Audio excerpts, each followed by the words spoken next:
So I'm starting my day off with my classic green juice, but I'm adding a little bit extra so that I can have a really good immunity boost. I typically usually add these ingredients to my green juice like celery, cucumber, kale, apples, oranges, but today I wanted to add something a little bit different. I'm adding some raw chayote or chocho, as we would say in Jamaica, and some thyme. Thyme is really great for like coughs and everything, and chayote is alkaline, Dr. Sebi approved, and it has so many health benefits, and I love to eat chayote, but I also love to juice it because it provides quite a bit of juice and it just makes my juices taste super nice and refreshing. Today I'm using the amazing cold press juicer, the Kuvings Auto 10 Plus. This is actually a new juicer. What I really love about this juicer is that I literally did not have to chop up anything. I don't know if you noticed, but I just threw all my apples in their hole, and I threw the chayote in their hole, and it had absolutely zero problems cutting through it because the blade inside is stainless steel, whereas the other blade in the regular Auto 10 was just regular plastic. Don't get me wrong, the Auto 10 had no problems crushing through tough ingredients, but with this new upgrade to a stainless steel blade, it just makes for chopping through ingredients that much easier. I just love how I didn't have to chop up anything. It just really saves me so much time. So I was able to make some juice for this rising as well as batch juice and set it aside and prepare it so that I could drink it throughout the next couple of days.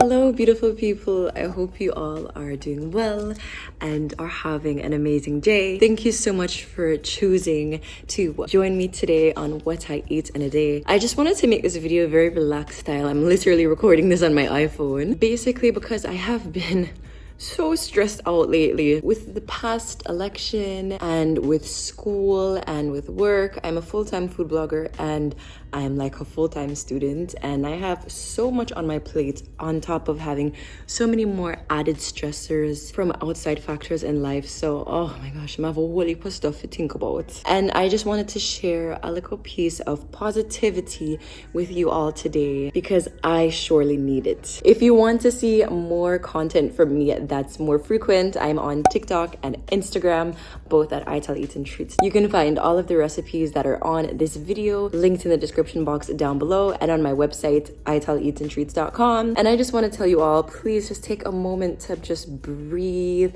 and do things that make you happy, especially in anxious times, especially if you might be feeling like nervous or overwhelmed or like you just have too much on your plate to really just get everything done. Please take care of yourself. Take care of yourself. And remember that if you do not put yourself first, nothing else will get done. So your mental health is of the utmost priority, and it is so important to make sure you're taking care of yourself mentally and physically. Make sure you're getting between 7 to 8 hours of sleep per night. Make sure you're getting in your green vegetables. Make sure you have at least 10 minutes to meditate and to pray and to just reflect on everything that is going on in the world and in your life as well. So I hope all of these things can bring you just a tiny bit of peace and positivity. I really love the recipes that I have for you all today. Let me know what you think, and let's go ahead and get started. So now, as a little pre-breakfast after my juice, I'm gonna go ahead and have a nice fruit salad. I was able to snag some really nice mangoes from Publix, even though it's not mango season here in most of North America. This fruit salad actually really helped me because if you didn't know, pomegranates and mangoes both have some anti-anxiety properties, as well as there have been research done that mangoes have been able to make people happier. All I know is that I would be so happy if I could just eat pounds and pounds of mangoes per day. So I'm not a doctor or anything, but if you're struggling with anxiety like I am, definitely try to consume more fruit like mangoes and pomegranates.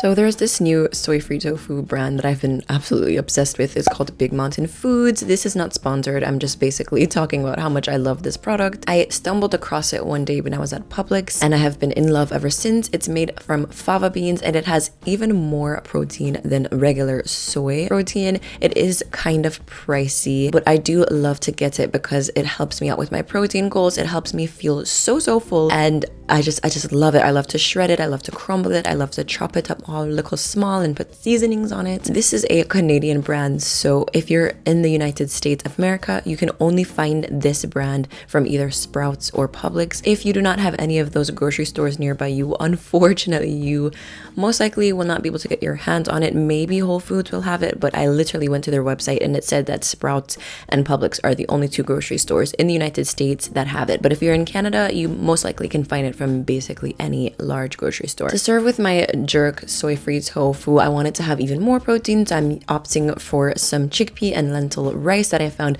from Aldi for about like $3, and I'm seasoning it up with a whole lot of different ingredients. Like I said, you can find the recipe in the description box down below. This was super tasty and super filling, and there's so much fiber in this rice, and I just love it. It's delicious, it's easy to make, it's made from whole foods, literally just lentils and chickpeas, and I loved it. Pick a movie, I'll pick you up, we'll go eat sushi.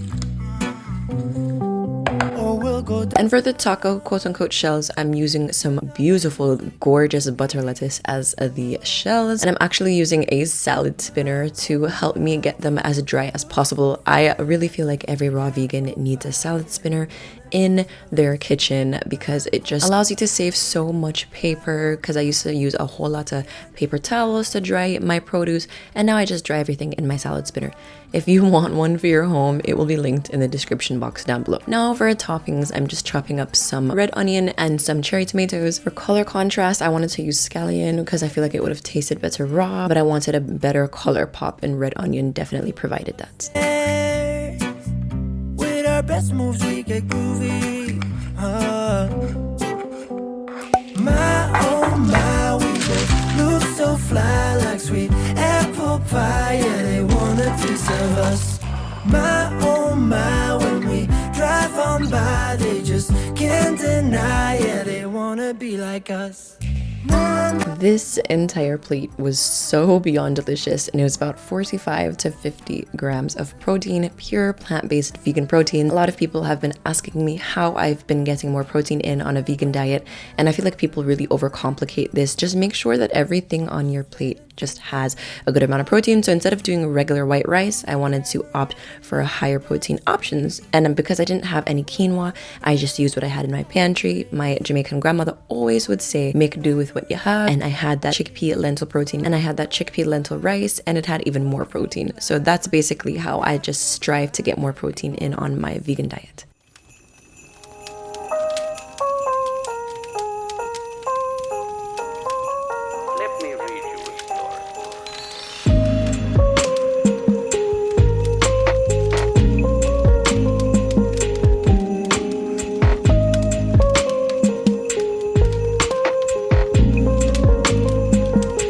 If you follow me on Instagram, you would know that I have been focused on a weight gain journey. At the beginning of the year, I was 140 pounds.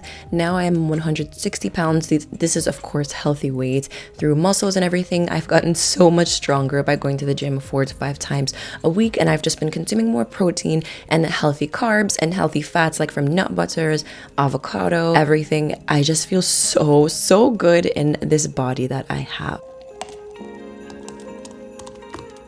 Okay, this clearly did not blend well.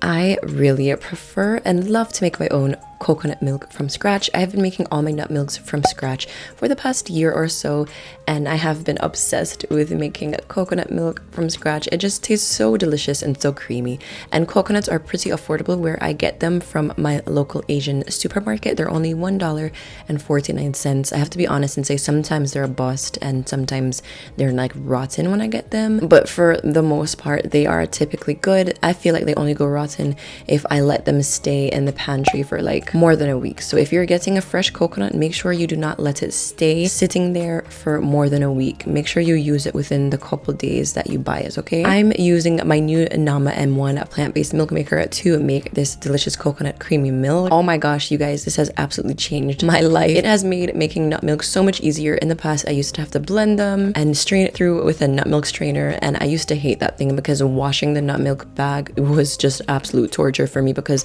I used to get shreds everywhere and it was so messy. And the Nama M1 plant-based milk maker has just made making nut milks so much easier for me and a lot less stressful. If you're interested in it, link for 10% off will be in the description box down below.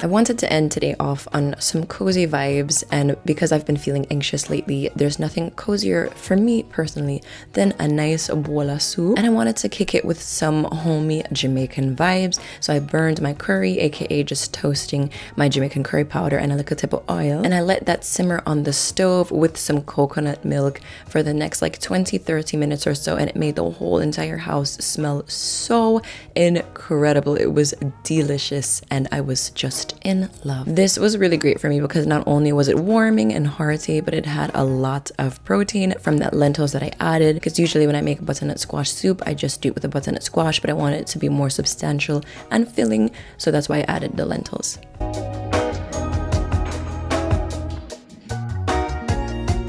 So that is everything that I ate today. Thank you so much for tuning in. If you like this video, be sure to stay tuned because there's a whole lot more coming. And I just hope you all continue to go about your day in positivity and peace. Remember that all of the recipes are linked in the description box down below and on my website, italeatsandtreats.com. I love you all. Thank you all so much for 10,000 subscribers, by the way. It's absolutely amazing. And I'll see you on the next video. Bye.